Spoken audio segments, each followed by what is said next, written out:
का हवाला दूं तो इंडिया ने पाकिस्तान पर भी स्ट्राइक किया था स्ट्राइक। अच्छा आप अच्छा पाकिस्तान ने अफगानिस्तान में स्ट्राइक किया है, वो भी मुल्क है एयर स्ट्राइक है। अगर आप इन तमाम ज़मीनी हक़ाइक़ को सामने रखकर देखें तो पाकिस्तान ने इंडिया की तरफ से किया गया स्ट्राइक को किस सिचुएशन में लिया था, किस कदर संजीदगी से लिया था, आपको याद हो तो। उसके बाद इंडिया के साथ तो इस तरह ना कि हमारे 76 साल जब से बना तब से इशू कश्मीर को लेकर चल रहे हैं। अगर मैं कहूँ तो इंडिया के साथ हमारी दुश्मनी बनती नहीं है। इंडिया तो इकोनॉमी में बरतानिया को पीछे छोड़ चुका है, हमारी दुश्मनी किस तरह से बनती है? अब ये वही है कि हम कह रहे हैं कि इंडिया हमारा दुश्मन है, और जो इस वक्त मैं बड़ी सीधी ये बात कहना चाहता हूँ कि जो इस वक्त पाकिस्तान के सियासी, माशी और माशरती सूरत हाल है ना, पाकिस्तान को तो किसी की दुश्मन की ज़रूरत ही नहीं है। हम तो खुद अपने पाँव पे कुल्हाड़ी मार रहे हैं। हमारी सियासी सूरत हाल में अगर हम ये समझते हैं कि एक दूसरे पर जो हमारे दरमियान जो अदम इस्तेहकाम बढ़ रहा है, जो वायलेंस हो रहा है विद इन द पाकिस्तान, क्या इसके अंदर भी इंडिया इन्वॉल्व है? इसके अंदर इंडिया इन्वॉल्व नहीं है। तो जो इंडिया एक इतनी बड़ी इकोनॉमी है, आजकल दुनिया के अंदर ये बात याद रखें, कोई भी मुल्क दूसरे मुल्क के ऊपर दो बदू जंग नहीं कर रहा। ये वॉर इकोनॉमी की वॉर है। अगर आपको उसको नीचा दिखाना है तो अपनी इकोनॉमी मजबूत करें। हमारी इंटरनेशनल प्रोसिक्यूशन बहुत वीक है। आप देखें कुलभूषण यादव पकड़ा तो गया और अफगानिस्तान से पकड़ा गया और बलूचिस्तान से पकड़ा गया, हमारे मुल्क के हिस्से में से पकड़ा गया। उसके शवाहिद मिले हैं, कराची में उसकी ऑपरेटिंग पकड़ी गई, यहाँ से ईरान उसका आना जाना पकड़ा गया। पकड़ा तो गया था, तो अगर हमने इस तरह का एक भी पकड़ लिया था, हम उसको आलमी अदालत में ले जाके अपना केस मजबूत कर सकते थे। मगर आपने देखा जो हमारे साथ हुआ, हमारी प्रोसिक्यूशन वीक थी और उसका नतीजा कुछ नहीं निकला। और दूसरी बात यह है कि बिलाशुबा जब हमारे अपने नाराज़ होते हैं, बलोच नाराज़ हुए या पख्तून नाराज़ हुए, जिनके बारे में हम ये कहते हैं कि उनके पीछे इंडिया इन्वॉल्व है, तो मेरे ख्याल में हमें उसके मुहर्रकात पर गौर करना चाहिए। सबसे पहले उनके साथ डायलॉग करना चाहिए। नमस्कार दोस्तों, मेरा नाम अनुज धीमान और आप देख रहे हैं नेशन ग्रुप। पाकिस्तान के बॉर्डर के ऊपर इस समय तालिबान की सेना खड़ी हुई है, हथियारों के साथ, टैंकों के साथ, और कभी भी पाकिस्तान के ऊपर अटैक हो सकता है। अब इसको लेकर कुछ पाकिस्तान के लोग जो है वो पाकिस्तान की जो सेना है उसके ऊपर गुस्सा हो चुके हैं। तो मैं आपको उनका रिएक्शन दिखाता हूँ। पीपल टीवी का वीडियो है, फिर हम बात करेंगे इस वीडियो के अंदर जो बातें की गई हैं उसके बारे में वीडियो के लास्ट में। अगर आप भी मेरी तरह रिएक्शन वीडियो बनाकर पैसे कमाना चाहते हैं तो आप मेरा यूट्यूब रिएक्शन का कोर्स खरीद सकते हैं। अभी मैंने उसका प्राइस कम कर दिया है, 299 कर दिया है। तो अगर आप कोर्स खरीदना चाहते हैं तो स्क्रीन पे मेरा व्हाट्सएप नंबर आ रहा है, आप मुझे कांटेक्ट कर सकते हैं। आइए वीडियो देखते हैं। अच्छा पाकिस्तान ने अफगानिस्तान में स्ट्राइक किया, वो भी मुल्क है एयर स्ट्राइक है। अगर आप इन तमाम ज़मीनी हक़ाइक़ को सामने रखकर देखें तो पाकिस्तान ने इंडिया की तरफ से किया गया स्ट्राइक को किस सिचुएशन में लिया था, किस कदर संजीदगी से लिया था, आपको याद हो तो। उसके बाद इंडिया के साथ तो इस तरह ना कि हमारे 76 साल जब से बना तब से इशू कश्मीर को लेकर चल रहे हैं। मगर अफगानिस्तान भी तो एक जंग ज़दा इलाका है ना। अफगानिस्तान में मुकम्मल कभी अमन हुआ ही नहीं है पिछले तकरीबन 40, 50, 60 साल में। तो अगर कभी अमन हुआ नहीं तो उसके साथ अगर आपके अफगान तालिबान के साथ अच्छे ताल्लुकात हैं तो इसका मतलब ये कतई नहीं है कि मुकम्मल अफगानिस्तान आपकी हिमायत में है। सो इस वजह से ये कहना कब्ज़ वक्त है कि मुकम्मल अफगानिस्तान आपकी हिमायत में स्ट्रगल हो रहा है। आप जैसे जानते हैं कि तरीके तालिबान जो है वो भी 2 ग्रोहों में है, कंधारी हैं और दूसरे अपना हक्कानी हैं। कंधारी इस वक्त हुकूमत में है और हक्कानी ग्रुप के साथ पाकिस्तान के वो सिंपैथेटिक वो यहाँ से एजुकेशन लेके बहुत बिल्कुल कोड़ा खटक में जनाब मौलाना समीउल हक के शागिर्द थे वो सारे, वो तो एक अलग बात है ना। मुल्ला उमर यहाँ पढ़ के गया है, मतलब जो भी सूरत हाल थी। मगर ये कहना इस सूरत हाल में कि मतलब वो पूरा अफगानिस्तान जो है वो इसके खिलाफ है या कम है, मेरे ख्याल में कहना कब्ल वक्त है। क्योंकि ये जो सारा जो सानहा हुआ है, ये सारा अटैक हुआ, जो सारी चीज़ें हुई हैं, इसमें बहुत सी गुत्थियाँ भी सुलझने वाली हैं। अच्छा मुझे ये बताएं, अगर हम थोड़ी सी इंडिया पे बात करें, क्या समझते हैं हमारे कुछ यहाँ पे ये भी कहा जा रहा था कि इसके पीछे इंडिया भी इन्वॉल्व है। ठीक है, अफगानिस्तान की आर्मी को या उनको जो है वो असला वगैरह इंडिया भी दे रहा है। तो आप क्या समझते हैं जब किसी मुल्क के साथ तल्लुक़ात, जैसे कि अभी बांग्लादेश के और इंडिया के मामला ख़राब चल रहे हैं और पाकिस्तान की सपोर्ट बांग्लादेश की तरफ बहुत ज़्यादा, बांग्लादेश ने पाकिस्तान से जैसे चीनी भी जो है वो एक्सपोर्ट की, ठीक है, इम्पोर्ट की, और उसके अलावा बहुत सी चीज़ें उन्होंने और मंगवाई। तो क्या समझते हैं जब किसी मुल्क के साथ ख़राब होता है तो दूसरा मुल्क फ़ायदा उठा ही लेता है, क्या इसके पीछे इंडिया इन्वॉल्व हो सकता है या नहीं? भाई हमेशा कहते हैं ना, दोस्त का दुश्मन का जो दुश्मन होता है वो आपका दोस्त होता है।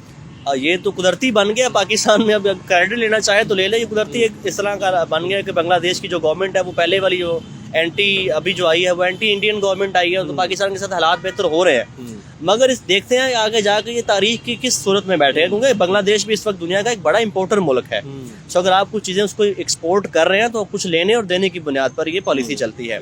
अच्छा दूसरी बात यह है कि आप मुझे ये बात बताइए कि दुश्मन से आप किस बात की तवक्को रखते हैं? दुश्मन तो भैया दुश्मनी ही करता है, उस पर इस बात का एतराज़ कैसा? आपको तो अपनी साइड कवर करनी है ना, आपको अपनी चीजें देखनी है, आपको अपनी सिक्योरिटी देखनी है, आप अपनी स्ट्रेटेजी देखें।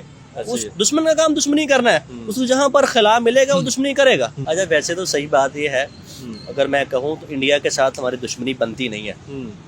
इंडिया तो इकोनॉमी में बरतानिया को पीछे छोड़ चुका है, हमारी दुश्मनी किस तरह से बनती है?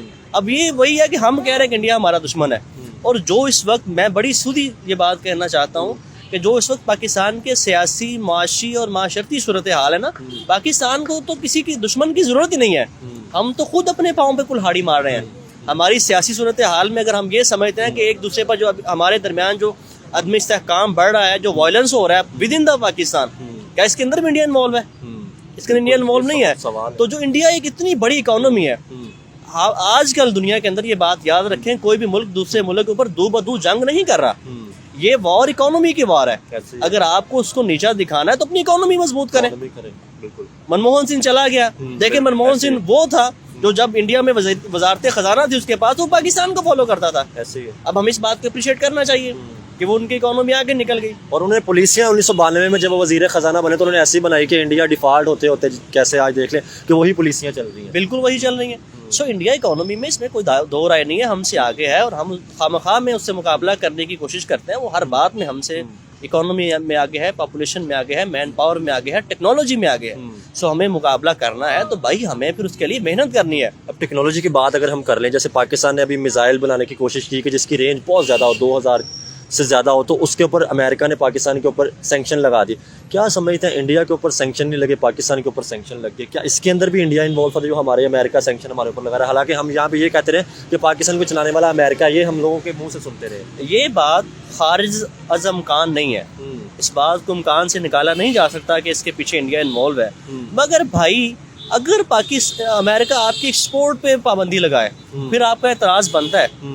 आपको जब तक एक एक्सपोर्ट ओरिएंटेड इकोनॉमी की तरफ नहीं जाएंगे, पाबंदियां लगेंगी। देखे ना, इंडिया जो है वो 1 अरब बल्कि 1.5 अरब लोगों की मंडी है।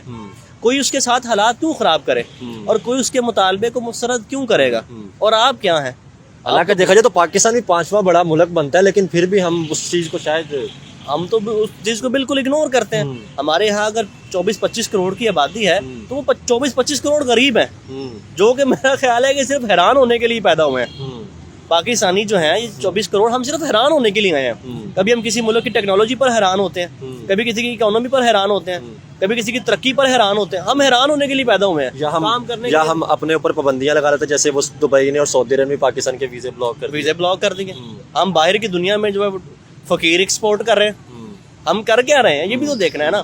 तो मेरे ख्याल में सबसे पहले जो इस वक्त की ज़रूरत है वो अपने हालात पर नजरसानी करने की जरूरत है, बजाय इस पर कि हम बाहर किसी पर इल्जाम लगाएं। दोस्तों आपने देखा इस वीडियो के अंदर जो व्यक्ति बात कर रहा था बहुत ही लॉजिकल बात कर रहा था। ऐसे बात करने वाले पाकिस्तान के अंदर बहुत कम लोग मिलेंगे। जैसा ही आप भारत का नाम लेते हैं, पाकिस्तान के अंदर जाहिल लोग जो होते हैं तुरंत कहने लगते हैं कि भैया भारत हमारा सबसे बड़ा दुश्मन है और हम मुसलमान हैं, वो हिंदू हैं, वो हमें कभी आगे बढ़ने नहीं देंगे। मतलब इस तरीके की बातें जो है मैक्सिमम टाइम आपको पाकिस्तान के अंदर लोग करते मिल जाएंगे। लेकिन इन्होंने बात की है कि भैया देखिए भारत जो है वो बहुत तेजी से आगे बढ़ रहा है, इकोनॉमी उनकी बूस्ट हो रही है, जबकि पाकिस्तान की जो इकोनॉमी है वो नीचे की तरफ जा रही है। क्राइसिस हमारे यहाँ बहुत ज़्यादा चल रहे हैं और उसी बीच में हम क्या करते हैं कि अफगानिस्तान के ऊपर एयर स्ट्राइक कर देते हैं। अच्छा, खास बात यह है कि जो पाकिस्तान के लोग ये कह रहे हैं कि अफगानिस्तान के ऊपर जो एयर स्ट्राइक की गई है वो बिल्कुल सही है। कुछ समय पहले जब भारत ने इनके आतंकवादियों के ऊपर एयर स्ट्राइक की थी तो यही लोग दहाड़े मार मार कर रो रहे थे और कह रहे थे कि भारत ने बहुत गलत किया, इसका जवाब दिया जाएगा और जो है हमारे जो आतंकवादी हैं उनके ऊपर अटैक कर दिया। तो इस तरीके का दोगलापन आपको पाकिस्तानियों की तरफ से देखने को मिलेगा। अच्छा, खास बात यह है कि यह रात दिन मुस्लिम करते रहते हैं, लेकिन देखिए कि अफगानिस्तान के अंदर जब इन्होंने अटैक किया तब मुस्लिम वाला एंगल इनका काम नहीं किया। अफगानिस्तान के लोगों को जब बाहर निकालते अपने देश के अंदर तब मुस्लिम वाला एंगल काम नहीं करता है। उनके ऊपर जाकर बम बरसाते हैं तब मुस्लिम वाला एंगल काम नहीं करता है। लेकिन जैसे ही तो कोई दूसरी बात होती है मुस्लिम करने लगते हैं। तो भारत की तरफ निशाना ना बनाकर जो इनका कहना था कि पाकिस्तान को अपनी कंडीशन के ऊपर ध्यान देना चाहिए, अगर ये बात सही हो जाए पाकिस्तान के अंदर तो पाकिस्तान भी तरक्की करने लगे। देखिए इस्लाम, मुसलमान, जज्बा, इन सारी चीज़ों से कुछ नहीं होने वाला है, मेहनत से सब कुछ होगा। लेकिन पाकिस्तान के लोग मेहनत नहीं करना चाहते हैं, सिर्फ भीख मांगकर काम चलाना चाहते हैं। इसी वजह से पूरी दुनिया के अंदर पाकिस्तान से भिखारी एक्सपोर्ट हो रहे हैं। आपका क्या कहना है मुझे कमेंट सेक्शन में जरूर बताइएगा। मिलते हैं नए वीडियो के साथ। नमस्कार, धन्यवाद, जय हिंद, जय भारत।